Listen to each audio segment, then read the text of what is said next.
16 anos e a vida toda pela frente. Infelizmente, Rodrigo Castanheira, o menino que foi espancado pelo piloto Pedro Arthur Turra no Distrito Federal em janeiro, faleceu no dia de ontem. Chegou a notícia que ele não resistiu aos ferimentos causados pelas agressões do piloto e depois de mais de 2 semanas em coma induzido, acabou falecendo. E o que tudo indica, não é um caso isolado quando a gente dá uma olhada no histórico do piloto Pedro Arthur Turra. E mais, não é o único caso de covardia, porque nas imagens você vê que ele é bem maior do que esse menino de 16 anos que ele espancou. Mas após esse acontecimento, surgiu um outro vídeo desse mesmo piloto, Pedro Arthur Turra, agredindo um senhor de 50 anos. Então ele não só é um cara agressivo, né, até porque surgiram outras histórias também que dão conta que ele é um sujeito demasiadamente agressivo, mas também é covarde. Covarde, porque gosta de bater nos menos favorecidos, né, fisicamente falando. E, cara, eu quero abordar esse assunto mesmo sabendo que não deveria, tá? Por alguns motivos. Primeiro, que o YouTube não gosta desse tipo de assunto. Então, muito provavelmente a entrega desse vídeo vai ser menor. Segundo, que muito provavelmente o que eu vou falar aqui vai ser clipado, vai ser cortado e usado fora de contexto contra mim mesmo, pelo nosso guerreiro de sofá, nosso irmão de batalha e seus últimos cavaleiros. Mas eu me sinto na obrigação de falar sobre esse caso também por 2 motivos. O primeiro, porque para mim é meio que como uma redenção, é uma tentativa de sanar coisas erradas que eu fiz no passado através da conscientização das pessoas. E é por isso que eu falo tanto sobre as coisas erradas que eu fiz no passado, ao invés de simplesmente ignorá-las e escondê-las e fingir que eu sempre fui um cara bacana, o que não é verdade. E o segundo motivo é que, se eu puder, com um alerta que eu vou fazer nesse vídeo, se eu puder salvar o filho de um de vocês aí, pelo menos, cara, já valeu muito, muito a pena. Então, como eu falei, o que nós temos? Temos esse cara, esse piloto, que é covarde, extremamente agressivo e acabou tirando a vida de um menino de 16 anos por conta de um motivo estúpido. Parece que o piloto jogou um chiclete no amigo desse garoto, aí o garoto ficou puto, falou uma besteira pra ele, ele foi lá e esmurrou o moleque, e aí o moleque no meio da briga bateu a cabeça na porta de um carro e é isso, ficou brigando pela vida ali 2 semanas e não resistiu, e se foi aos 16 anos de idade com a vida toda pela frente, e deixando uma marca irrecuperável na família. E isso pra mim, cara, é foda, porque assim, embora um pouco da minha história seja semelhante com a desse piloto covarde, no sentido de eu era extremamente agressivo até os meus 18, 19 anos, mas a gente difere brutalmente no que diz respeito à covardia. Eu nunca fui covarde, eu nunca gostei de bater em pessoas menores do que eu. Pelo contrário, no auge da minha necessidade de autoafirmação de moleque, porque muito dessa agressividade vem da insegurança e necessidade de autoafirmação, eu queria me testar contra pessoas mais fortes, né? Bater em pessoas maiores, caraca, que cacete aqui. Bater em pessoas maiores, pessoas mais fortes. Então, no que diz respeito à covardia, e pelo contrário também, um outro detalhe, muitas vezes eu me envolvi em grandes confusões e tomei grandes prejuízos, apanhei pra caramba, por não conseguir presenciar covardias. Eu via uma covardia, por exemplo, um homem batendo numa mulher, ele com um monte de amigo, ninguém fazendo nada, eu ia lá, saía na porrada com o cara, os amigos me juntavam. Teve uma vez numa boate em Araruama, que eu tomei uma sova. Fui parar no hospital com a cara toda talhada, porque um cara bateu numa mulher e eu fui lá e bati no cara, só que o cara era o promoter da casa. Além de ser local de Araruama, ele era promoter da casa. A casa chamava-se Magic. E aí, meu irmão, tomei uma surra. Mas não foi a única vez, tomei várias surras, sempre nessa de presenciar injustiça e querer me meter. Então, no que diz respeito à covardia, sempre fui diametralmente em polos opostos desse malandro. Só que eu era também muito agressivo. Muito agressivo. E eu botava pra fora em torcida organizada, em baile funk, nessas rivalidades que tinha em luta livre e jiu-jitsu no Rio de Janeiro, na década de 90. Cara, e nessas coisas rolava era briga campal. Torcida organizada naquela época era, meu irmão, briga campal.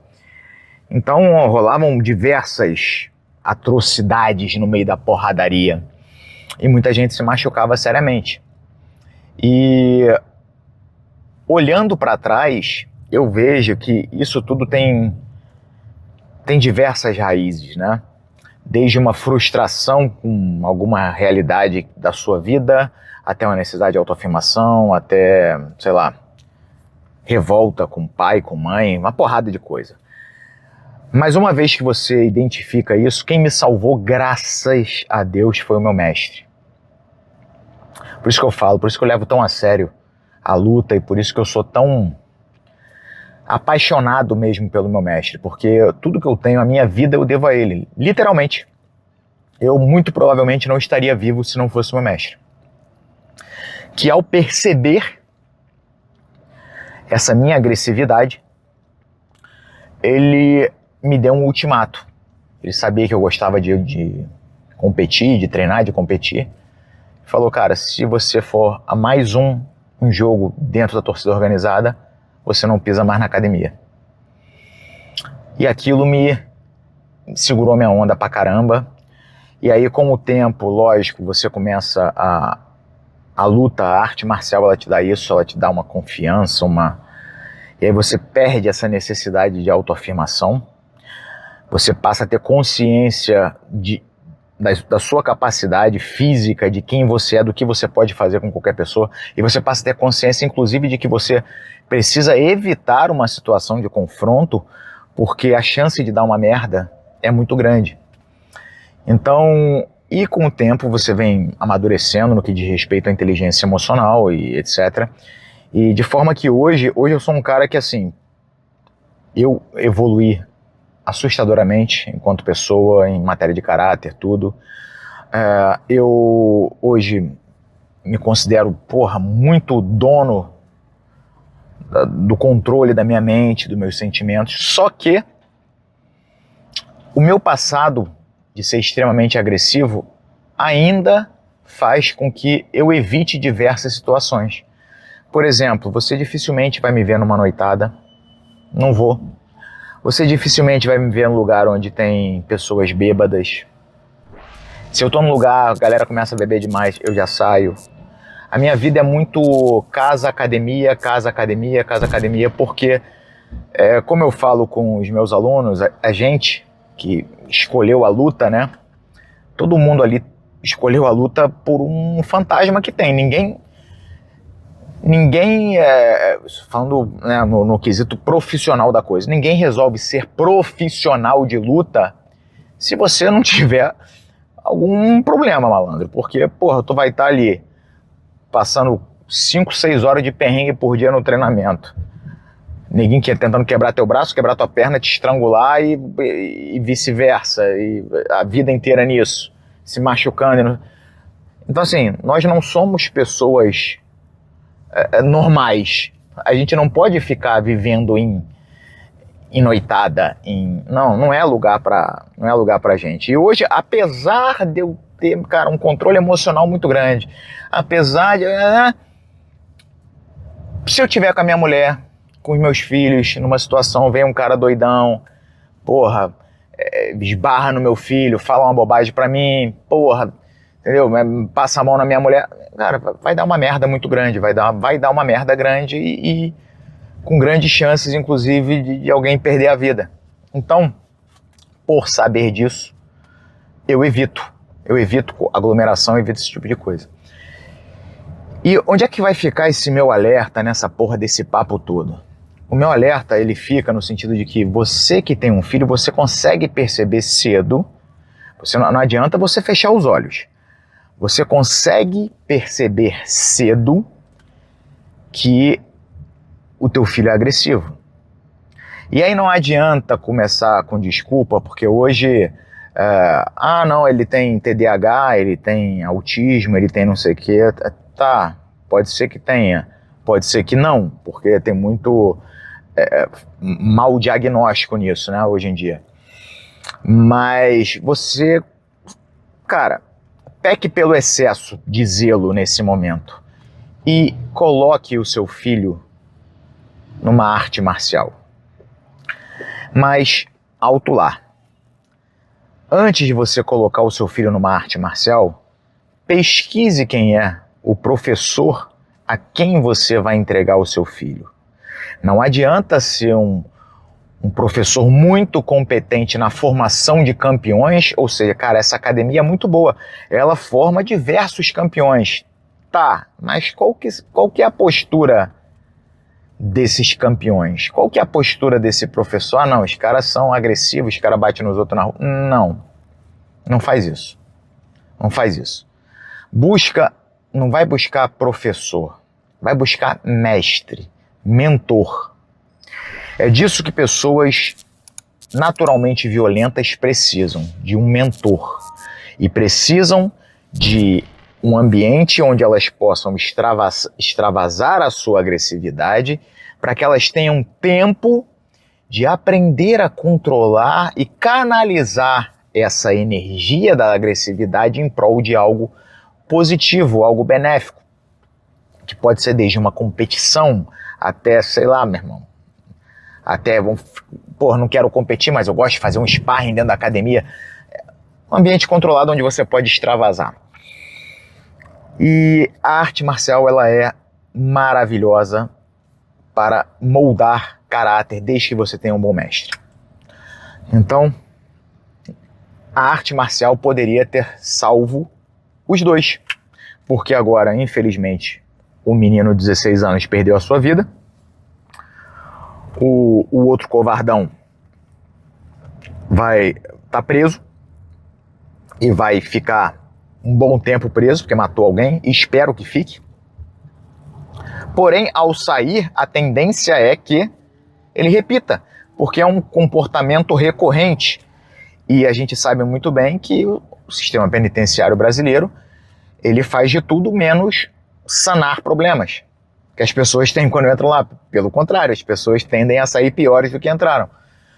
Então, para esse cara tirar uma outra vida, cara, não é difícil. Só que agora já está tarde, o caráter está formado. Dificilmente ele vai conseguir controlar esses impulsos agressivos e covardes dele. Agora, você que tem um filho pequeno, você que notou, na verdade eu acho que toda criança deveria fazer arte marcial, tá? E aí eu indico karatê e judô, para começar. Brigadeiro, mas tu é professor de luta livre, tá indicando karatê e judô? Karatê e judô. Porque são artes marciais que valorizam muito disciplina, respeito, hierarquia, todo esse tipo de coisa, tá? Então, eu valorizo muito na minha equipe isso. Só que você não, provavelmente a maioria de vocês não mora em Balneário Camboriú e não tem como botar teu filho na minha academia. E a chance por amostragem de você acertar indo em um dojo de judô ou de karatê é muito maior do que se você for de luta livre, jiu-jitsu, MMA, que porra que seja, boxe, entendeu? Que são esportes de combate, né? Não necessariamente só arte marcial, no caso da luta livre e do jiu-jitsu. Então, cara, judô e karatê pra molecada toda, acho inclusive que deveria ser estar no currículo escolar, judô e karatê. Eu pretendo, aqui em Santa Catarina, se eleito, colocar em todas as escolas aqui arte marcial, como prevenção desse tipo de atitude, como ferramenta para moldar o caráter de forma positiva das crianças, como combate à obesidade infantil, como combate ao bullying e combate à violência contra a mulher, né? A minha filha não gosta de luta, mas ela está treinando, ela tem que saber se defender. Então, galera, fica aí o alerta, tá? Coloquem o filho de vocês em artes marciais, principalmente para crianças, judô e karatê. Vale muito a pena, muito a pena. É um seguro que vocês estão fazendo, um seguro em relação a caráter, tá? Então é isso, galera. Espero que tenham gostado. Lembrem-se, Growth e Oficial Pharma e AlphaCo, tá todo mundo em promoção. Camisa AlphaCo irada. Todas em promoção, Growth, Oficial Pharma e AlphaCo. E usando o cupom Brigadeiro você tem ainda mais desconto, cashback, frete grátis, uma porrada de benefícios. E ainda ajuda a mim e os projetos sociais que eu toco para ajudar essas crianças a não irem pelo caminho desse covarde idiota desse piloto. Grande abraço e os.